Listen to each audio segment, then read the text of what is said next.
Karnataka news beet follow ಮಾಡಿ, subscribe ಮಾಡಿ. ವಿಧಾನ ಪರಿಷತ್ತಿಗೆ ನಡೆದಂಥ ನಿನ್ನೆಯ ಮತದಾನ ನಾನು ಮೊದಲೇ ಮಾಧ್ಯಮದ ಸ್ನೇಹಿತರ ಮುಂದೆನೇ ಹೇಳಿದ್ದೆ.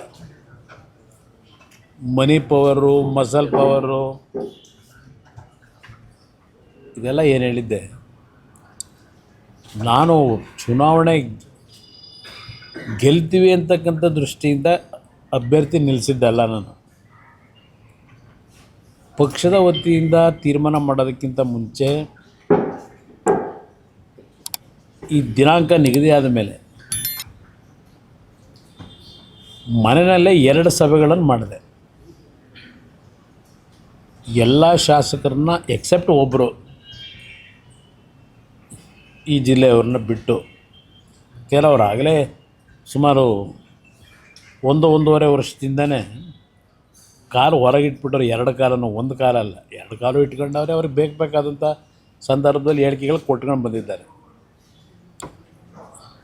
ಅವರು ಹೇಳಿದ್ದಾರೆ ನನ್ನ ಸಂಪರ್ಕದಲ್ಲೇನು ಇರಲಿಲ್ಲ ಅಂತೇಳಿ. ನಾನು 2 ಸಭೆ ಮಾಡಿದ ಉದ್ದೇಶವೇ ನಮ್ಮ ಪಕ್ಷದ 18ರಲ್ಲಿ 17 ಮತಗಳನ್ನು ಉಳಿಸ್ಕೋಬೇಕು ಅಂತಕ್ಕಂಥ ದೃಷ್ಟಿಯಿಂದ. ಕೊನೆಗೆ ನಮ್ಮಲ್ಲೇ ಶಾಸಕರುಗಳು ಕೆಲವರು ಇಲ್ಲ ನಾವು ಯಾವುದೇ ಕಾರಣಕ್ಕೂ ಅಭ್ಯರ್ಥಿ ಹಾಕದೇ ಇದ್ದರೆ ರಾಂಗ್ ಮೆಸೇಜ್ ಹೋಗ್ತದೆ, ಸೋಲು ಗೆಲುವು ಚುನಾವಣೆಯಲ್ಲಿ ಇದ್ದಿದ್ದೆ, ಅಭ್ಯರ್ಥಿಯನ್ನು ನಿಲ್ಲಿಸಲೇಬೇಕು ಅಂತ ಹೇಳಿ ನಮ್ಮಲ್ಲಿ ಭಾಳ ಕೆಲವು ಶಾಸಕರು ಒತ್ತಾಯಗಳನ್ನು ಮಾಡಿದ್ರು. ನಾನು ಅವತ್ತು ಹೇಳಿದ್ದೆ, ನನಗೆ ಬೇಕಾಗಿರೋದು ನಮ್ಮ 17 ಜನ ನೀವೇನಿದ್ದೀವಿ ಅಂತ ಹೇಳ್ತೀರಿ, 17 ಮತಗಳು ಯಾವುದೇ ಕಾರಣಕ್ಕೂ ಒಡೆದೋಗ್ತಕ್ಕಂಥದ್ದಕ್ಕೆ ಅವಕಾಶ ಕೊಡಬೇಡಿ. ಏಕೆಂದರೆ ಹಿಂದೆನಾದರೂ ಅನುಭವ ಆಗಿದೆ ನನಗೆ. ಆ ಹಿನ್ನೆಲೆಯಲ್ಲೇ ಹೇಳಿದಾಗ ಇಲ್ಲ ನಮಗೆ ಪರೀಕ್ಷೆ ಮಾಡಬೇಕು, ನಿಜಕ್ಕೂ ಯಾರ್ಯಾರು ಯಾವ ರೀತಿ ಇದ್ದಾರೆ, ಈ ಪಕ್ಷದ ಬಗ್ಗೆ ಗೌರವ ಇಟ್ಟವರು ಯಾರಿದ್ದಾರೆ, ಹಿತಶತ್ರುಗಳು ಯಾರಿದ್ದಾರೆ, ಇದು ಪರೀಕ್ಷೆ ಆಗಬೇಕು ಅಂದರೆ ನೀವು ಅಭ್ಯರ್ಥಿ ಹಾಕಲೇಬೇಕು ಅಂತಕ್ಕಂಥದ್ದು ನನ್ನ ಮೇಲೆ ಒತ್ತಡ ತಂದಂಥದ್ದು. ಆ 2 ಸಭೆ ಮಾಡಿದಾಗ ಅದರ ಮೇಲೆ ತೀರ್ಮಾನ ಮಾಡೋದು ಅಭ್ಯರ್ಥಿ ನಿಲ್ಲಿಸಬೇಕು ಅಂತ ಹೇಳಿ. ಈ ಚುನಾವಣೆಯ ನೆನ್ನೆಯ ಫಲಿತಾಂಶ ಬಹುಶಃ ಒಂದು ನಮಗೆ ಇನ್ನೊಂದು ರೀತಿಯ ಅನುಭವವನ್ನು ಕೊಟ್ಟಿದೆ ಅನ್ನೋದು ನಾನು ಹೇಳ್ತೀನಿ. ಯಾರನ್ನೂ ದೂಷಣೆ ಮಾಡಲಿಕ್ಕೆ ಹೋಗಲ್ಲ. ಈಗ ಅತಿಯಾಗಿ ನಂಬಿಕೆ ಇಡ್ತಕ್ಕಂಥದ್ದು ಸೂಕ್ತ ಅಲ್ಲ ಅಂತಕ್ಕಂಥದ್ದು ಒಂದು ಸಂದೇಶ ಕೆಲವರು ಕೊಟ್ಟಿದ್ದಾರೆ. ನನ್ನ ಅತಿಯಾದ ನಂಬಿಕೆಯನ್ನು ಎಲ್ಲರ ಮೇಲೂ ಇಡ್ತೀನಿ, ಅದು ನಿಮ್ಮಲ್ಲಿ ಬಂದಿರತಕ್ಕಂಥ ಈ ಗುಣನ ಸ್ವಲ್ಪ ಬದಲಾವಣೆ ಮಾಡ್ಕೊಳ್ಳಿ ಅಂತಕ್ಕಂಥ ಸಂದೇಶ ನೆನ್ನೆಯ ಫಲಿತಾಂಶ ನನಗೆ ವೈಯಕ್ತಿಕವಾಗಿ ಕೊಟ್ಟಿದೆ. ಇಲ್ಲಿ ಯಾರನ್ನ ದೂಷಣೆ ಮಾಡಲಿಕ್ಕೂ ಹೋಗಲ್ಲ. ಈ ಫಲಿತಾಂಶದಿಂದ ಯಾವುದೇ ದೊಡ್ಡ ಮಟ್ಟದ ಬದಲಾವಣೆಯೂ ನಾವೇನು ತರಲಿಕ್ಕೇನಾಗೋದಿಲ್ಲ. ನಮಗೆ ನಿಜವಾದ ಒಂದು ಅಖಾಡ ಇರತಕ್ಕಂಥದ್ದು 28ರ ಚುನಾವಣೆ. ಅದಕ್ಕೆ ಪಕ್ಷ ಯಾಕೆ ಸಂಘಟನೆ ಮಾಡಬೇಕು ಅಂತಕ್ಕಂಥದ್ದು ಈಗ ನಾವು ಚರ್ಚೆ ಮಾಡಬೇಕಾಗಿದೆ. ಹಲವಾರು ಸಂದರ್ಭದಲ್ಲಿ ಇಂಥ ಒಂದು ಬೆಳವಣಿಗೆ ಆದಾಗ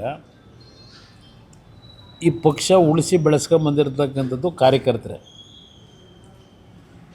ನಮ್ಮಲ್ಲಿ ನಿಷ್ಠಾವಂತ ಕಾರ್ಯಕರ್ತರ ಕೊರತೆ ಇಲ್ಲ. ಆ ಕಾರ್ಯಕರ್ತರ ದುಡಿಮೆ ಮೇಲೆ ಬೆಳೆದಂಥವರು ಯಾವ್ಯಾವ ರೀತಿಯಲ್ಲಿ ಹಲವಾರು ಸಂದರ್ಭದಲ್ಲಿ ತೀರ್ಮಾನಗಳು ತೆಗೆದುಕೊಂಡು ಹೋಗಿದ್ದಾರೆ. ಅದರಿಂದ ಏನು ಪಕ್ಷಕ್ಕೇನು ಹಿನ್ನಡೆ ಆಗಿಲ್ಲ. ನಾನು ದೇಶದ ರಾಜಕಾರಣನೇ ಈಗ ನೋಡ್ತಾ ಇದ್ದೀನಿ. ದೇಶದ ರಾಜಕಾರಣ 3 ಬಾರಿ 2 ಬಾರಿ ಮುಖ್ಯಮಂತ್ರಿಗಳಾದಂಥ ಪಕ್ಷಗಳ ಪರಿಸ್ಥಿತಿಗಳು ಏನಾಗ್ತಿದೆ ಅಂತಕ್ಕಂಥದ್ದು ದೇಶದ ನಾನಾ ಭಾಗದ ರಾಜ್ಯಗಳಲ್ಲಿ ಈಗೇನು ಫಲಿತಾಂಶಗಳನ್ನು ಕಂಡಿದ್ದೇನೆ. ಸುದೀರ್ಘವಾಗಿ ಮುಖ್ಯಮಂತ್ರಿಗಳಾಗಿ ಅಧಿಕಾರ ನಡೆಸಿದಂಥ ಪಕ್ಷಗಳು ಇವತ್ತು ಯಾವ ಪರಿಸ್ಥಿತಿಗೆ ಬಂದಿದೆ, ಪ್ರತಿನಿತ್ಯ ನೀವೇ ಜನಗಳ ಮುಂದೆ ಇಡ್ತಾ ಇದ್ದೀರಿ. ಆದರೆ ಒಂದು ನನಗೆ ಇನ್ನೂ ವಿಶ್ವಾಸ, ನಾನು ಅಧಿಕಾರದಲ್ಲಿ 2 ಬಾರಿ ಆಕಸ್ಮಿಕವಾಗಿ ಮುಖ್ಯಮಂತ್ರಿ ಆದನು. ನಮ್ಮ ರಾಷ್ಟ್ರೀಯ ಅಧ್ಯಕ್ಷರು ದೇವೇಗೌಡರು ಈ ಒಂದು ಪಕ್ಷನ ಈ ಜಾತ್ಯತೀತ ಜನತೆಗಳ ಒಂದು ಭಾಗ ಇರಲಿ, ಅವರು ರಾಜಕಾರಣಕ್ಕೆ ಬಂದಂಥ ದಿನದಿಂದ ವಿರೋಧ ಪಕ್ಷದಲ್ಲೇ ಕೆಲಸ ಮಾಡ್ಕೊಂಬಂದಿರೋದು. ಅವರ ರಾಜಕೀಯದ ಪ್ರತಿನಿತ್ಯದ ಪ್ರತಿಯೊಂದು ಸನ್ನಿವೇಶಗಳು ಯಾವ ರೀತಿ ನಡ್ಕೊಂಬಂದಿದೆ, ಆದರೂ ಸಹ ಇವತ್ತು ರಾಜ್ಯದಲ್ಲಿ ದೇಶದಲ್ಲಿ ಅವರೇನೊಂದು ಗೌರವ ಉಳಿಸ್ಕೊಂಬಂದಿದ್ದಾರೆ. ಇದೆಲ್ಲ ಇತಿಹಾಸದಲ್ಲಿ ಇರ್ತಕ್ಕಂಥದ್ದು. ಅವ್ರು ಮುಖ್ಯಮಂತ್ರಿ 60-70 ವರ್ಷವೇ ಆಯಿತು ಅವರ ರಾಜಕೀಯ ಜೀವನ. ಕೇವಲ 18 ತಿಂಗಳು ಮುಖ್ಯಮಂತ್ರಿ, 10 ತಿಂಗಳು ಪ್ರಧಾನಮಂತ್ರಿ, ಒಂದು 2-3 ವರ್ಷ ನೀರಾವರಿ ಮಂತ್ರಿ. ಇನ್ನು ಉಳಿದ ಎಲ್ಲ ಅವಧಿನಲ್ಲೂ ಅವರು ವಿರೋಧ ಪಕ್ಷದಲ್ಲೇ ಇದ್ದಾರೆ. ಅದೇನೋ ನನಗೆ ಅವ್ರು ಬಳುವಳಿ ಕೊಟ್ಟಿದ್ದಾರೆ, ನನಗೆ ಅವರ ರಾಜಕೀಯ ಜೀವನದ ಬಳುವಳಿ ನನಗೂ ಕೊಟ್ಟಿದ್ದಾರೆ ಅಂತ ಅಂದ್ಕೊಂಡಿದ್ದೇನೆ. 2004 ಮೊದಲನೇ ಬಾರಿಗೆ ವಿಧಾನಸಭೆ ಪ್ರವೇಶ ಮಾಡಿದೆ.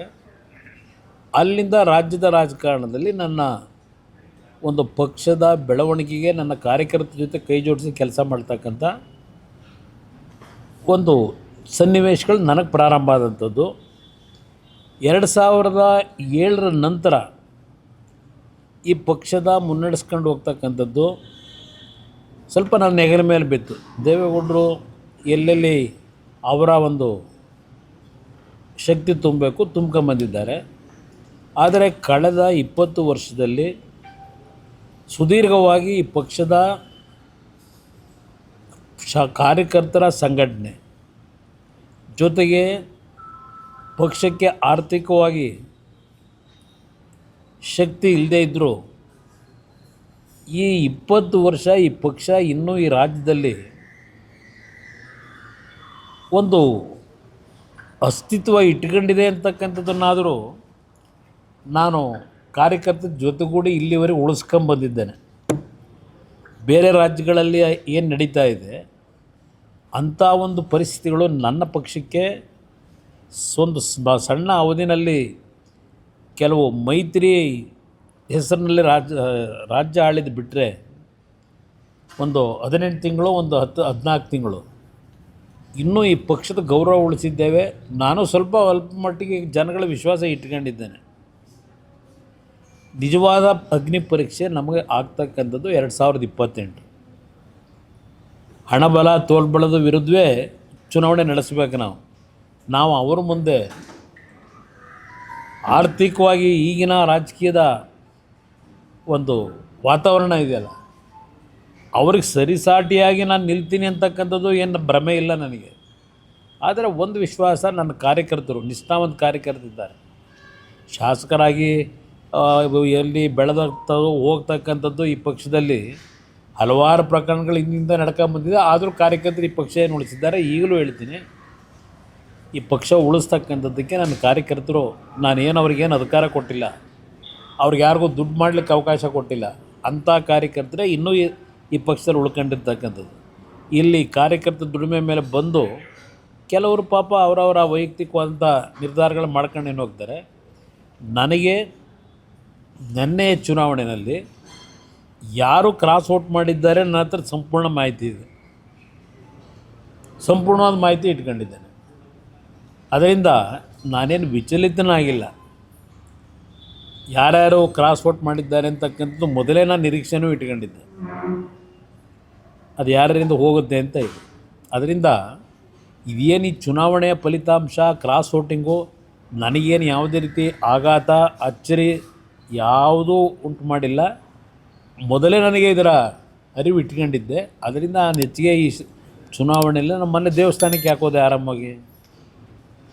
ನನಗೆ ಗೊತ್ತಿತ್ತು, ನಾನು ಸಾಂಕೇತಿಕವಾಗಿ ನನ್ನ ಪಕ್ಷದ ಶಾಸಕರು ಈಗಲೂ ಯಾವ ರೀತಿ ನಡ್ಕೋಬೋದು ಅಂತಕ್ಕಂಥದ್ದನ್ನು ಪರೀಕ್ಷೆ ಆಗಲಿ ಅಂತಲೇ ಇವತ್ತು ಅಭ್ಯರ್ಥಿ ಹಾಕಿದ್ದೇನೆ.